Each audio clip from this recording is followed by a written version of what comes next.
venir, por supuesto, a este acto tan importante por nosotros y las disculpas por haber empezado tarde, que resumiendo nos ha dejado tirados el coche. Entonces venía también nuestro amigo José María Hernández Díaz y era su coche y se ha quedado en la estacada. Hemos conseguido venir, bueno, en un coche mío un poco viejo, pero hemos llegado.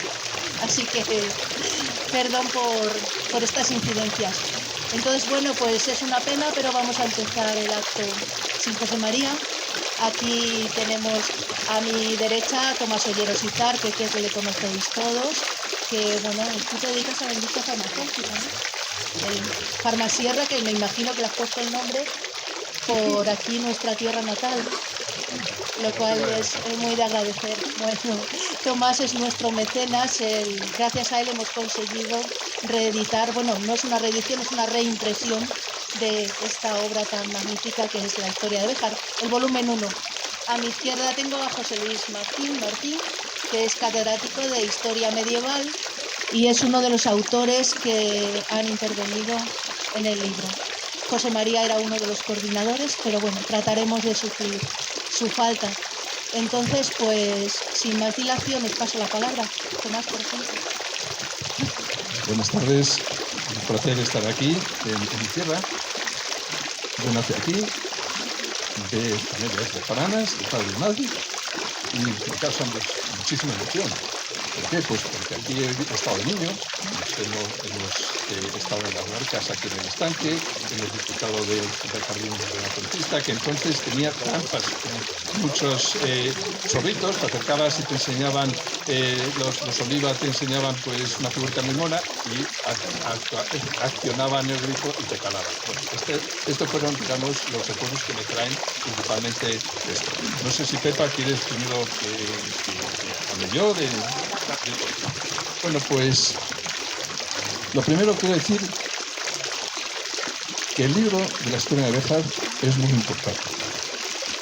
Yo me lo he leído por las circunstancias que ahora he querido. Es grande, tiene la letra suficiente para que entre mucho contenido y puedo decir que es un libro que debería tener todo bejarano, todo aquel que le interese la historia y todo historiador, porque la historia de Béjar es la síntesis de la historia de España.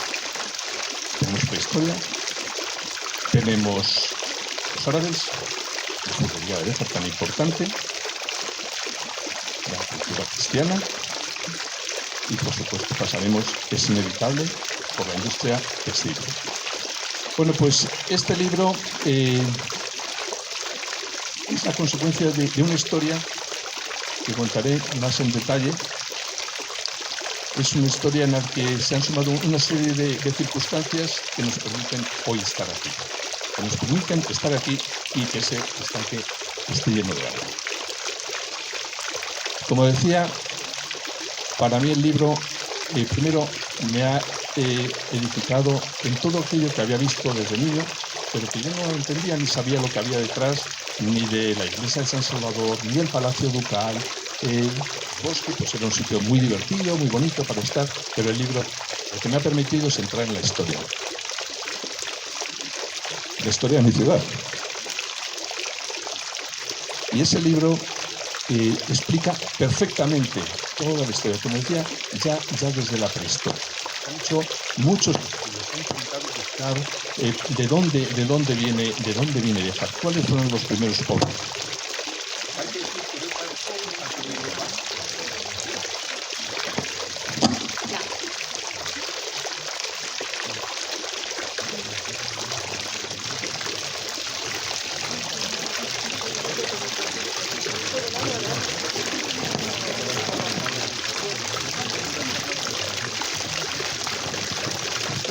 Bueno, pues tenemos una historia muy amplia, pero Béjar lo que tiene es grandes dificultades. Y sin embargo, ha sido una ciudad importantísima. Grandes dificultades porque ni siquiera tenía una roca adecuada para que hubiera abrigos, para que hubiera cuevas, donde pudieran estar los primeros pobladores. Esto no es lo mismo que al lado del mar, pues Santander, donde hay calizas, ahí se pueden crear cuevas, Pero aquí es granito. El granito es una roca volcánica y muy dura y no permite que filtre el agua, con lo cual no se pueden formar las cuevas donde encontrarse. Con lo cual los abrigos que ha habido y se han encontrado en las de San Gil, los abrigos son puntas y ahí es donde han podido establecerse los primeros pobladores. Hasta el Neolítico no se encuentran realmente restos de rodantes o de cerámica, pero sí que denota que Béjar no era, esta zona realmente no era una propicia para establecerse. Además, si nos fijamos en Béjar y vemos al mirador, vemos que Béjar es alargada, está en un cerro, tiene 2 hondonadas a los lados, solo puede crecer en una, solo puede crecer desde la plaza, desde Santa María, puede crecer hasta a los prados. Bueno, pues aún así la ciudad sigue adelante. Béjar no se distingue precisamente por los pastos. No tenemos grandes pastos. Sí, tenemos una sierra maravillosa de la cual hablaremos, pero no tiene pastos, no tiene ni siquiera una buena ganadería, no tiene una buena agricultura. No podemos compararnos pues con Castilla, con esas enormes extensiones donde crece el trigo, cebada. Pero Béjar tiene algo importantísimo. Béjar tiene agua. Béjar está protegida por la Sierra de Béjar y por la Sierra de Francia. Béjar, en principio sería un problema, está en una zona de paso, desde Castilla hasta Extremadura, y además, en sus tiempos, tiene enfrente al Reino de León, con el que no mantiene una buena relación. Béjar, además, tiene que luchar con algo más. Béjar es muy autónoma, que somos así, y desde luego no quisimos nunca tener una buena relación con la Mesta. Los ganados de otras zonas podían aprovecharse del poco pasto que nosotros teníamos. Bueno, pues en esas circunstancias Béjar tiene que salir adelante. Hay algo que cambia todo. Béjar lo que sí tenía era una industria doméstica muy importante de hilatura. Y todos cuando hablamos de Béjar, de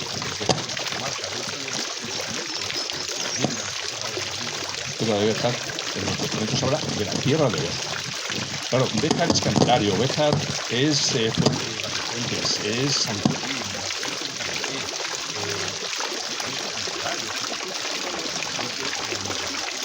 y incluso también podemos tomar algunas ciudades pequeñas,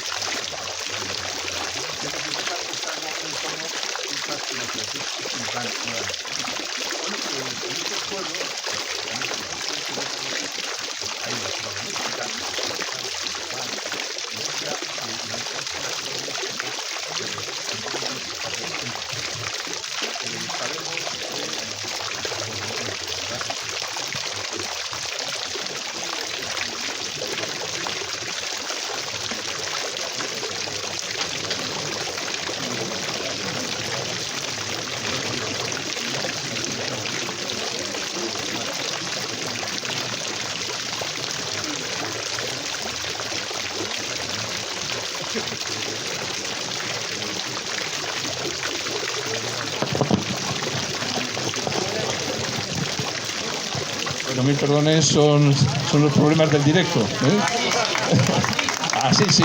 Pues nada, un resumen muy rápido. Venimos de la prehistoria, ciudad agreste, difícil, no tiene materiales, la roca no permite los abrigos, las cuevas, la roca no permite hacer útiles con los que trabajar.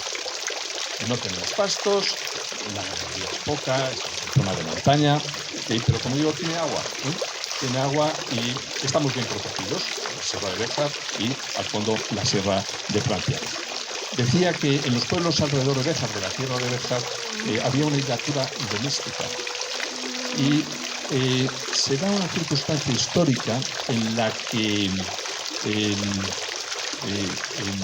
la familia Stúñiga tiene muchos problemas en su villa, que es una población que crea muchos problemas a los Stúñiga, y habla con el rey, la familia Stúñiga, y dice: no te preocupes, te cambio las ciudades frías en el norte de Burgos, aunque la familia viene de Navarra, te lo cambio por Béjar. Llega aquí y Béjar la coge. Lo que hace esta primera familia de los Zúñiga, es empezar a movilizar a Béjar. Con una visión empresarial impresionante, dice, ¿y la cura? Ya, pero aquí lo que hace es hacen tejidos vastos, había un gremio de tejedores muy importante, con un poder gremial que no permitía otras iniciativas, pero lo que se les escapaba era hacer tejidos de calidad.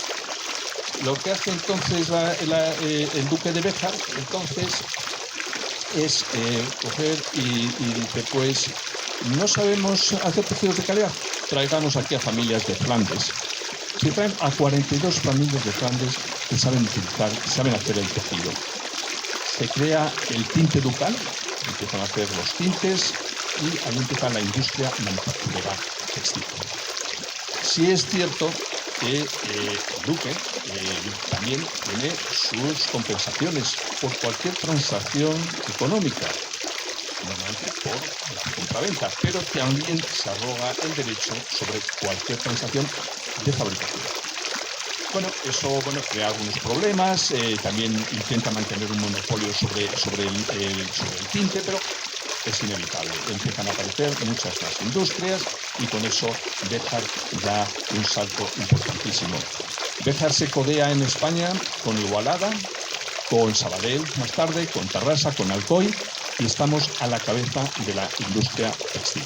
Desde aquí se han hecho paños hasta muy recientemente, pues para la Marina, para el Ejército de Tierra, para el Ejército del Aire, con el gris de aviación, que también he visto hacer. Y con esto Béjar coge esa potencia tan importante, ese valor pues empresarial y todos hemos visto la potencia que se ha desarrollado Béjar. Para mí esto, claro, todo esto lo he aprendido del libro. Yo solo puedo recomendar que se compre este libro, que se tenga, que cualquier ciudadano que se precie, que sea bejarano, que lo tenga en su biblioteca, porque en este libro ya te da sentido a todo. Pues cuando era niño, en verano, teníamos que subir las persianas, abrir las galerías porque hacía mucho calor, y ahí estaba el uso del telar, dando ese golpe constante que nos hacía dormir. Era algo que nos tranquilizaba. Pues a mí volver a leer el libro me hace revivir aquellos tiempos tan bonitos. Pero, ¿por qué estamos aquí? Bueno, pues ahí empieza otra historia. La historia empieza, no voy a ser muy largo, solo empieza hace más de 150 años. Un niño de 14 años que le había pedido a su padre que él quería ser marino. El niño era de tierra adentro, concretamente era de Béjar, y quería ser marino. Bueno, pues sus padres piden la autorización a la reina Isabel II y el niño se presenta ya con esa autorización en el Colegio Naval Militar de San Carlos, en la isla de León, en Cádiz, dispuesto pues a cumplir sus sueños de niño. Lo que le esperaba era una vida muy dura, era una vida de la milicia, era una vida en la que simplemente, como perteneciente al Imperio Español, estuvo en Cuba, en Puerto Rico, luchando, navegando en contra de los piratas, estuvo en Filipinas, estuvo con un papel importantísimo en las guerras carlistas. Esto está recogido en un libro porque prácticamente unos 150, en el año 1985, un abogado de Béjar decide rememorar lo que había sido la vida de ese niño, la vida de ese marino, que es Tomás Olleros Mansilla. El abogado Cirro es nuestro padre, Manuel Olleros González de Iris, nuestro padre, porque están hermanos míos que han sido abades del santuario de Nuestra Señora del Castañar, y lo que quiere nuestro padre es que no se pierda un personaje tan importante en Béjar, tan importante en la historia de España. Y hace una biografía y, bueno, pues un poco para la familia. Él decía, bueno, yo lo hago para la familia, pero sí me gustaría que un día este libro lo cogiera un historiador, lo documentara bien y lo pudiera ofrecer a todo el público. Bueno, en esto me meto un día en internet, estoy buscando qué pasa, quiero saber algo más de Tomás Olleros Mansilla y encuentro que hay unos escritos, hay un blog que habla muy bien de Tomás Olleros Mansilla y muy bien de mi padre, de Manuel Olleros González. Digo, uy, esto es importante. Y además veo que es una historiadora, quien lo ha escrito.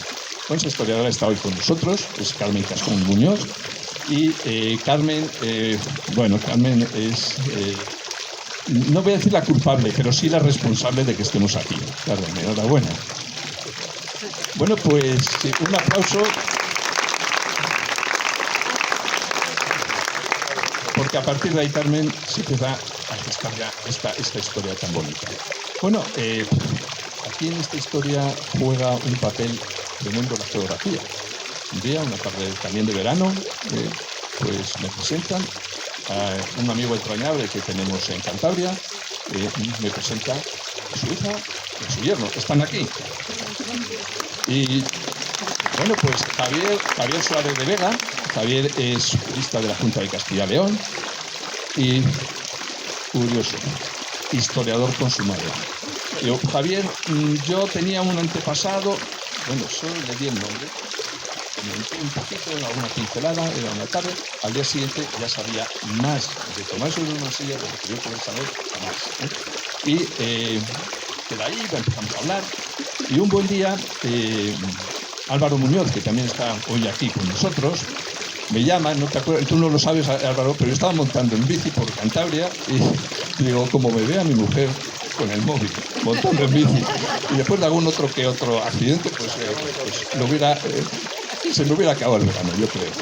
Bueno, el caso es que me dice Álvaro, oye Tomás, vamos a, dentro de la colección del Centro de Estudios Bejarano, que es todo esto, tenemos una colección de libros y este año hemos pensado que fuera sobre Tomás Olleros Masilla, marino y militar bejarano.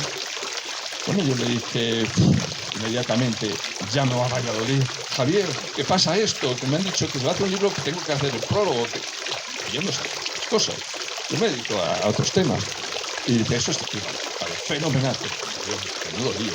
No, que fenomenal, es tu espíritu de entusiasmarse con todo y sobre todo con la historia verdadera. Y pues Javier me dice, nada, fenomenal.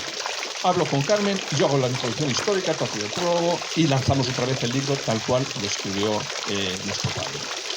Bueno, pues esto se reedita el libro y hace 2 años en el Casino Obrero pues, se presenta el libro. Bueno, claro, son muchas cosas y yo siento que son las realidades que tanto me refiero a nuestro padre, pero es que nuestro padre había sido presidente del Casino Obrero, con lo cual, imaginaros la emoción que aquello causaba. Pero además se había interesado mucho por la cultura de Béjar, había ayudado mucho a los salesianos y había traído con mucha vista al que sería nuestro premio Nobel de Literatura, Camilo José Cela, estuvo aquí. Bueno, sí me dijo alguna vez en confianza, educado no es, pero bueno, pero es un gran literato.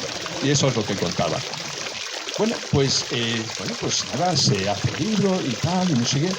Y bueno, tengo la oportunidad de volver a ver a Álvaro, de contarme, y Juan Antonio Frías, que bueno, Antonio tiene la tienda que era pues, una tienda platónica para mí, porque tenía esquís, y bueno, la montaña nos gusta. Y me enseñó la historia de Béjar, pero Juan Antonio aquí tiene volumen 2. ¿Y dónde está el volumen 1? Ay, no, eso es una pena, se ha agotado. Y bueno, pues nada, ¿cómo que se ha agotado? Pues se ha agotado, se vuelve a reimprimir. Claro. Entonces nos ponemos de acuerdo, se reimprime el libro y estamos aquí. Entonces, otra referencia familiar, pero es fundamental. Y además, yo esta referencia familiar se la quiero también dedicar a 2 personas, a uno íntimo amigo de la infancia, aunque él no me considera amigo, eso también hay que decirlo, pero yo sí. Para mí es íntimo amigo de la infancia. Su abuelo o bisabuelo fueron los que mantuvieron el bosque. Hoy hemos tenido la gran oportunidad. Raúl, el arqueólogo, nos ha hecho una guía estupenda por todo el bosque, Raúl Hernández. Y Raúl ha hablado muy bien de algo que escribió mi padre, que fue muy importante, y es que gracias a la iniciativa privada de esta familia, Rodríguez Arias Riva, se pudo conservar esta villa renacentista. Bueno, pues si en el estanque hay agua, perdonadme que lo diga así, es la verdad, está documentado ante el juzgado, pues gracias a nuestro padre. porque él demostró que este agua le pertenecía al bosque, por un derecho histórico. Yo lo he aprendido ahora, yo no sé nada de leyes, pero que sé que se llama usucapión, es decir, el derecho continuado, el uso continuado da un derecho, el derecho histórico. Él lo documenta perfectamente y gracias a eso hoy tenemos un foso, tenemos un estanque en vez de un foso seco, o como mucho tendríamos aquí una piedra. Se ha conservado, por tanto, gracias a estas iniciativas. Bueno, pues aquí termina esta historia que empezó sin destino, pero el destino ha querido que haya una historia de Béjar y que muchos de los personajes, como pasa pues, en las obras de teatro clásicas, que al final los personajes aparecen todos, pues sí, estamos aquí en esa obra de teatro clásica en la Villa Renacentista del Bosque. Muchas gracias.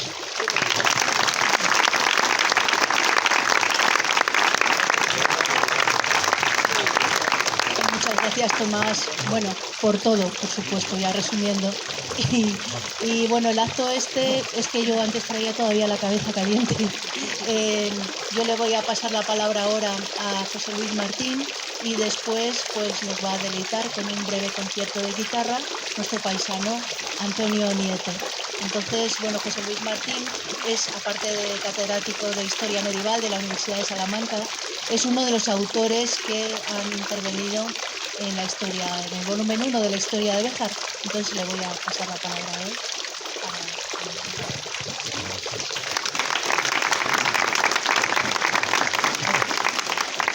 Buenas tardes. Para mí es un honor y un placer estar esta tarde con ustedes celebrando la reimpresión de esta historia de Béjar y especialmente pues hacerlo en un lugar tan especial y tan hermoso como es este jardín renacentista del bosque. Yo creo que esta historia de Béjar, coordinada por nuestro compañero desaparecido por ese pequeño incidente automovilístico que es José María Hernández y también por Urbano Domínguez, constituye una importante aportación a la ciudad para que sus vecinos pues tengan un conocimiento, digamos, actualizado de la historia. Hay otras muchas historias que son complementarias y que son necesarias y que han sido la base también de esta que hemos elaborado nosotros. Pero bueno, esta ha sido quizá la que tiene un enfoque más pluridisciplinar. Hemos intervenido gente de distinta formación, con distintas orientaciones y esa es una aportación, me parece muy importante. Y en último término, ahora ya se oye mejor. Vale, gracias. Lo que quiero decir es que contribuye, pienso yo, porque la historia lo único que significa o lo que significa fundamentalmente es revivir un pasado común, un pasado compartido y por eso el significado fundamental de la historia es fomentar la cohesión social, que siempre es muy importante. Y en cuanto a mi participación en concreto, pues es relativamente breve y hay otros compañeros que han escrito más largo y probablemente con más fundamento que yo. Pero bueno, yo les voy a comentar brevemente a lo que me he referido y en lo que me he centrado, porque sí que pienso que me ha correspondido estudiar una etapa que es importante de la historia de Béjar.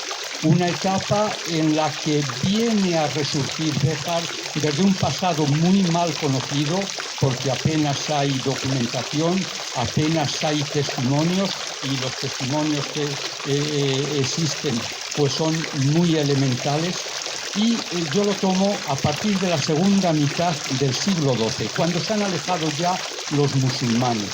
Y en estos momentos la verdad es que Béjar está comenzando a revivir.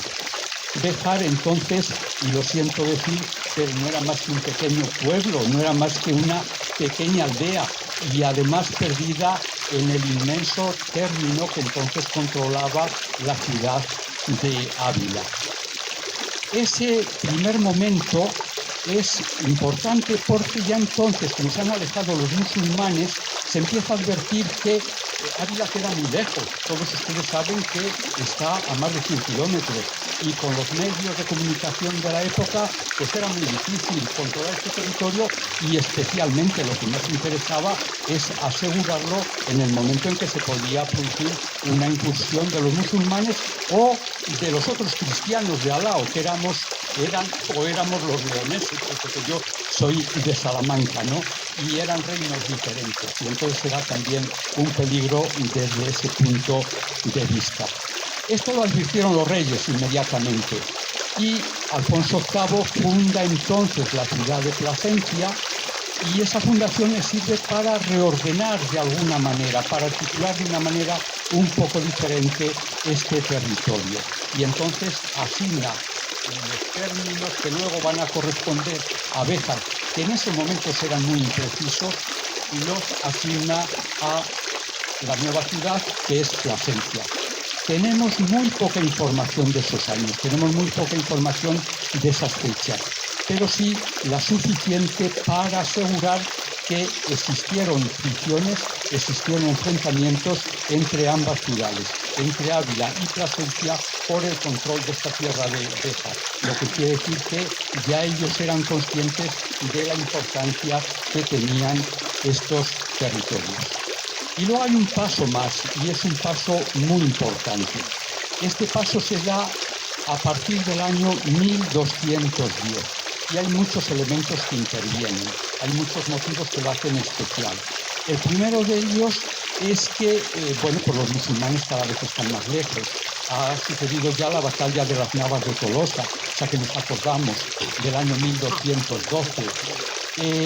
Inmediatamente después, los reyes, y en concreto en este caso fue el rey de León, Alfonso IX, conquista Cáceres y conquista inmediatamente después Mérida y Badajoz. Y esto significa que ya Béjar queda protegida por otras dos barreras muy importantes, que son el Tajo y el Guadiana. Y sucede también que como consecuencia de eso se decide, y el rey decide expresamente, promocionar esa pequeña aldea, promocionarla a la condición de villa, concediéndole un fuero mucho más elemental que el que nosotros conocemos ahora. Seguramente era un fuero en latín, porque entonces todos los documentos, suponiendo que hubiera fuero escrito, porque a veces eran simplemente verbales, pero creemos que debió haber un fuero escrito en latín muy elemental, con muy poquitas disposiciones, pero que era importantísimo porque confirmaba la condición de villa de Béjar. Y a continuación, o casi en paralelo, se está produciendo otro fenómeno, y es que se ha fundado en la nueva ciudad, en Plasencia, una diócesis, y Béjar pasa de la diócesis de Ávila a la diócesis de Plasencia, con la condición primero de arcedianato y luego con la condición de arciprestado. Son un poquito diferentes, pero bueno, son dos pequeños pasos que se dan en la promoción de Béjar en este sentido.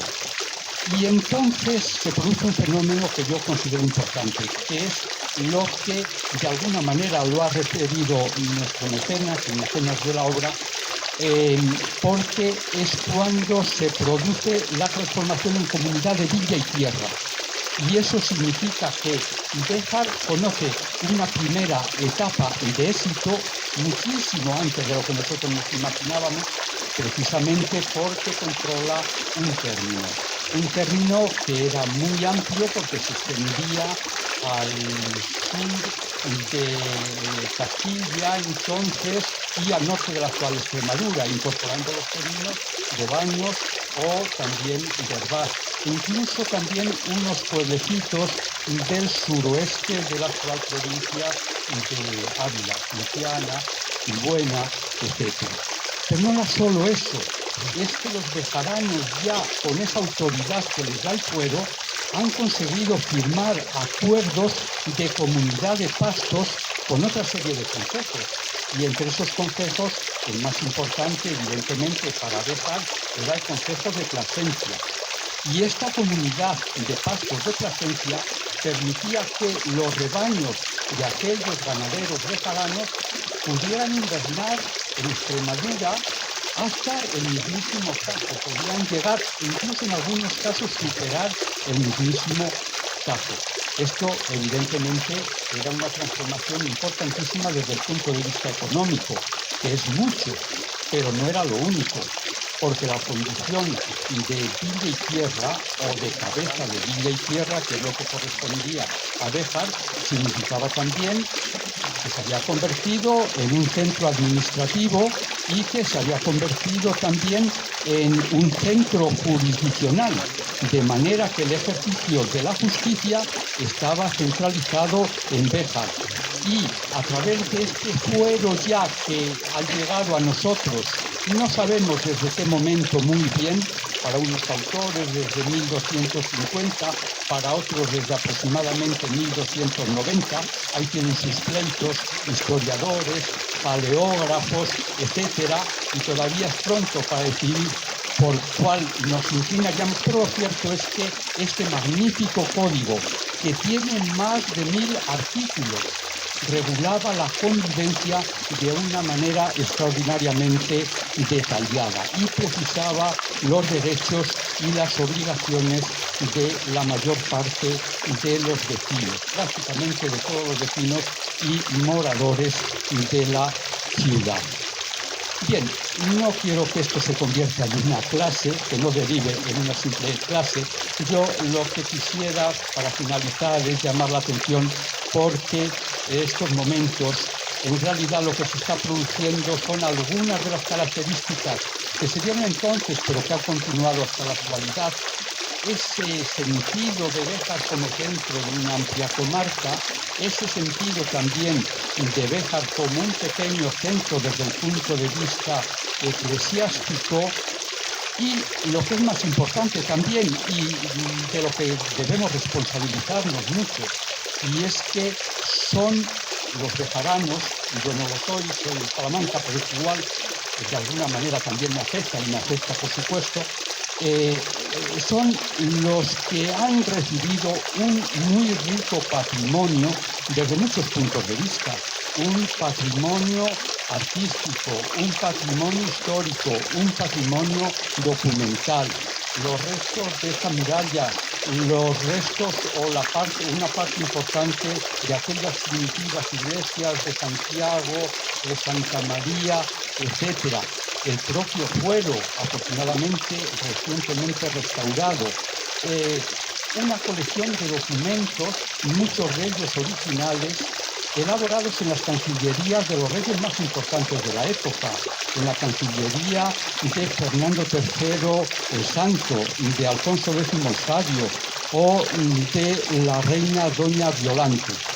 Bueno, todo eso lo han recibido ustedes. Todo eso, sobre todo eso, hay muchísima información gracias a las aportaciones de estos compañeros y gracias también a la actividad de este mecenas que ha permitido ahora la reimpresión de la obra. Muchas gracias.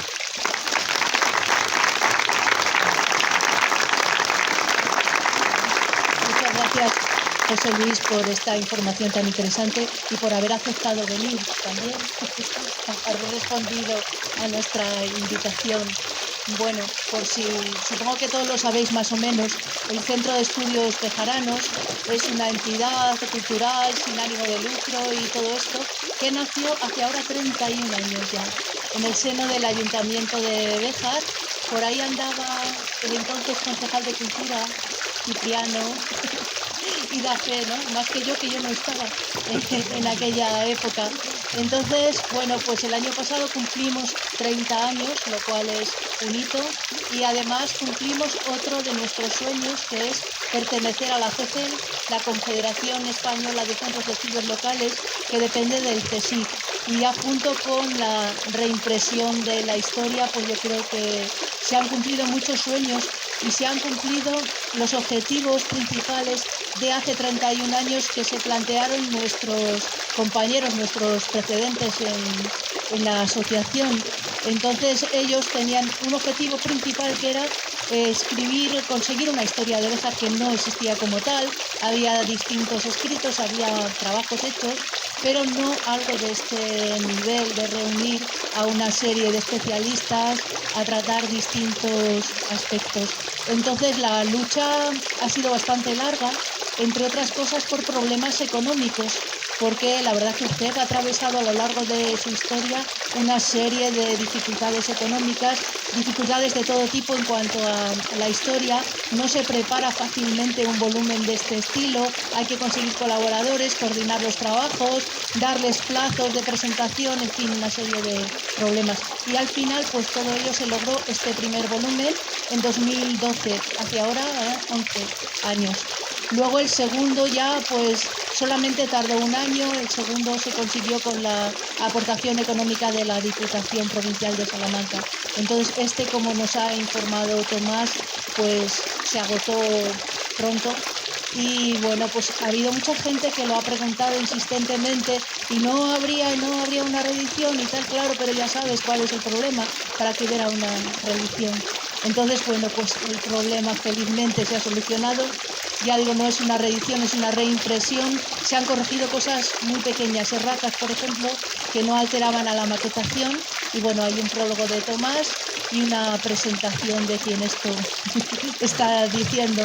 Y nada, pues yo creo que hemos cumplido uno de los sueños importantes. Se consiguió en 2012, pero ahora se ha vuelto a lograr la segunda edición de esta historia. Y bueno, no sé si sabéis un poco cómo funcionamos, ya que tengo el micro y no está José María.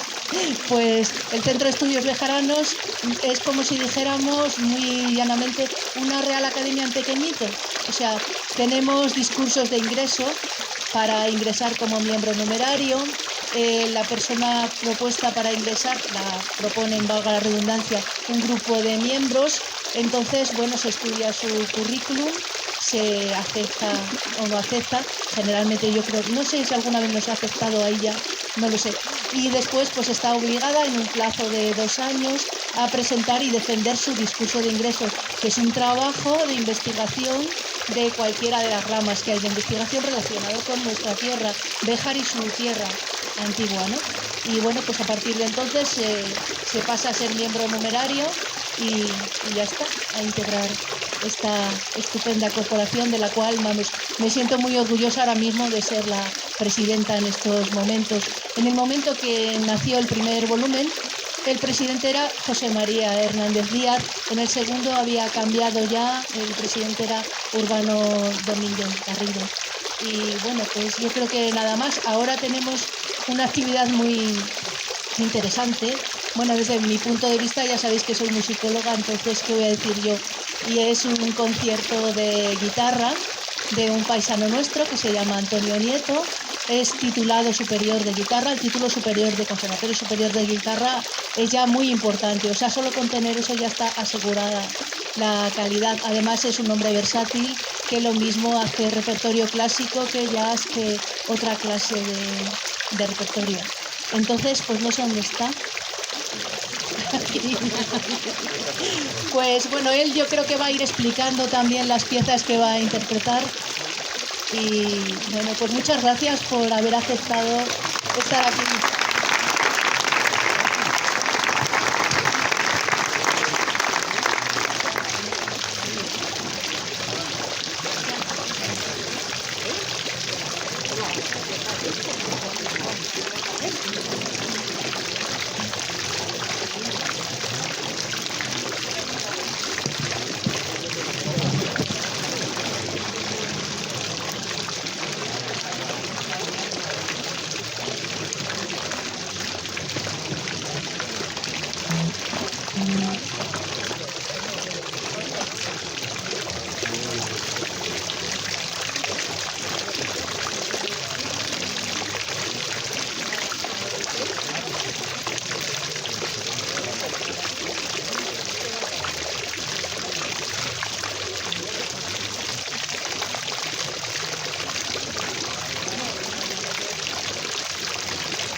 Bueno, pues muchas gracias a todos. Yo me llamo Antonio Nieto, como ya me han presentado. Y bueno, voy a hacer un breve concierto en el que quiero hacer un poco una referencia a lo que este jardín y este palacio es. Hacer una breve referencia musical a las características que podemos encontrar en este jardín. Entonces, voy a comenzar tocando una obra renacentista que fue al propio palacio. Y bueno, se llama La Fantasía 10 de Alonso Mudarra, un autor que hizo varias giras por España y que, bueno, si uno le da por pensar, sabiendo ya la importancia que tenía el Ducado de Béjar en la época del Renacimiento, pues puede ser que hace 500 años esto que voy a tocar yo ahora ya hubiera sonado por aquí, porque es una de sus obras más importantes. Entonces, bueno, voy a empezar con esa obra y posteriormente iré presentando cada una de ellas de las que toco. Espero que os guste y muchas gracias por escucharme.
Has desafinado la cuerda, ¿no? Para que se parezca a la vihuela. Claro, lo que esto ha Claro, sido, es que en el Renacimiento la guitarra como la conocemos hoy no existía hasta 1850 con Antonio Torres, no se estableció un estándar de guitarra. Entonces lo que yo he hecho ha sido bajar la tercera cuerda medio tono para simular la afinación de la vihuela, que era el instrumento de cuerda que había en esa época. Tendría que haber puesto una cestilla para darle un sonido un poco más agudo y acercarlo un poco más al sonido real. Me la he dejado en la mochila, no me iba a levantar no, la pero cabeza. así está fenomenal. Bueno, yo es que a mí me enciendes con esto, porque esta es la fantasía que contrahace la arpa en la manera de Ludovico, que así pone en el título. Ludovico era un artista de la corte que era capaz de hacer semitonos, no sé cómo explicarlo, con el arpa de entonces, porque ahora el arpa actual que tiene pedales, si os habéis fijado, se pueden dar todas las teclas blancas y negras del piano, pero entonces no. Y había que hacer cosas tocando un poco la cuerda, había que hacer malabares, y Ludovico era capaz de hacerlo. Entonces aquí dice también la partitura, desde aquí, desde un punto hasta cerca del final hay algunas falsas, tañéndolas bien no parecen mal, o sea que está lleno de disonancias para lo que era la época, y como las ha tañido estupendamente, pues en efecto no han parecido mal, sino muy bien. Bueno, ya no me meto más. De hecho, al principio de la fantasía dice que para que suene bien hay que tocarlo de una forma rápida también, y así las disonancias, que son como notas que están fuera de la tonalidad, aunque en el Renacimiento no estaba establecida la tonalidad tampoco, pues son la forma de darle el sentido ese y que no suene raro ni que eso genere disonancia en la música de la época.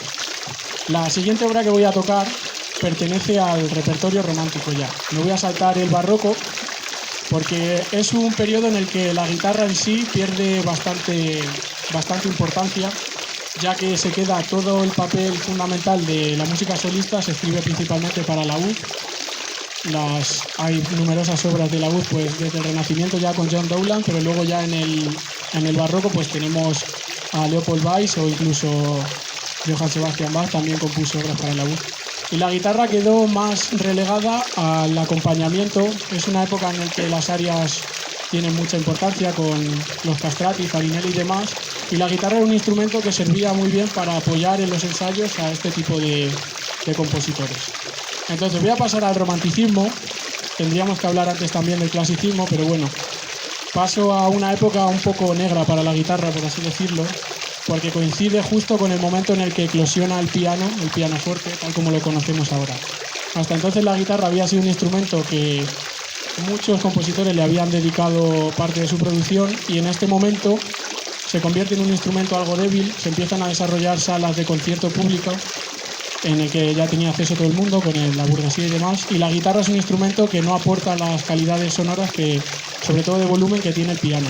Entonces muchos de los compositores de la época acabaron abandonando el instrumento y demás, y quedó un poco relegada pues a lo que después dio fruto, como es el flamenco, a un género que con el majismo, donde Goya lo refleja muy bien también y refleja ese tipo de vivencias en el que la guitarra pasó a ser más popular y a ser un símbolo de identidad de España.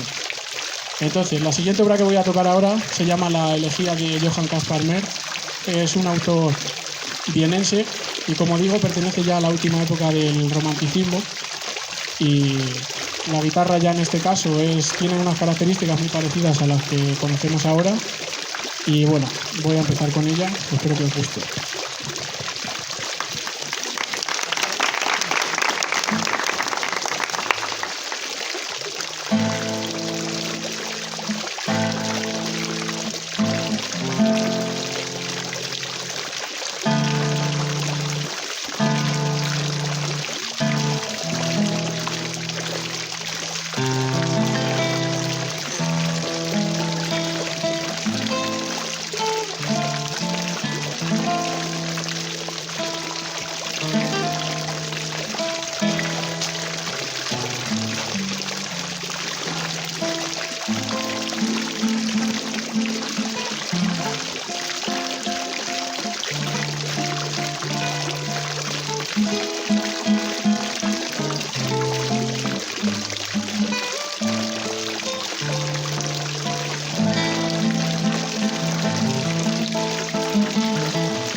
Y bueno, ya por último voy a pasar a tocar una obra contemporánea.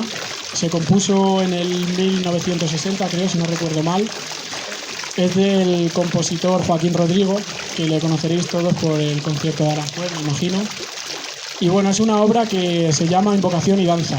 Es una obra homenaje a Manuel de Falla y recuerda un poco también, hoy que estoy teniendo de acompañante el agua y la fuente, un poco lo que quiere hacer Joaquín Rodrigo en muchas de sus composiciones, sobre todo de guitarra, es buscar un poco el sonido que genera el agua al caer y demás. Y bueno, en este caso tengo más facilidad a la hora de hacerlo porque puedo escucharlo directamente. Quizá al comienzo suene un poquito bajo, emulando también las gotas de agua, que es lo que él quiere hacer, pero bueno, imagino que se compaginará bien. Así que nada, muchas gracias también. Quiero dar las gracias al Centro de Estudios Bejarano por haberme dejado poder venir hoy aquí a tocar. Y bueno, espero que haya más veces, que yo estaré encantado de hacerlo. Así que muchas gracias.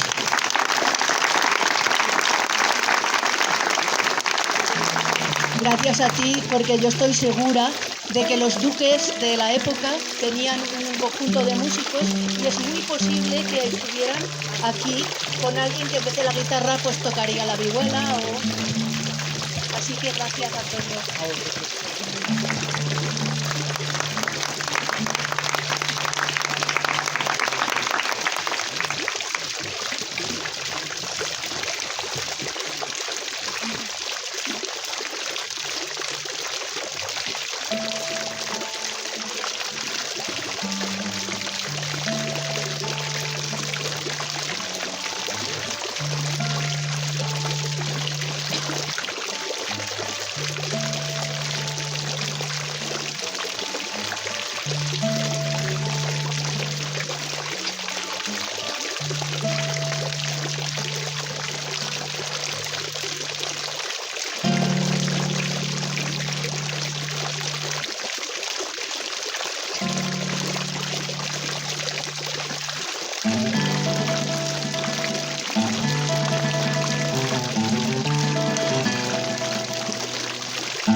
Bueno, ya que estamos, voy a tocar una última.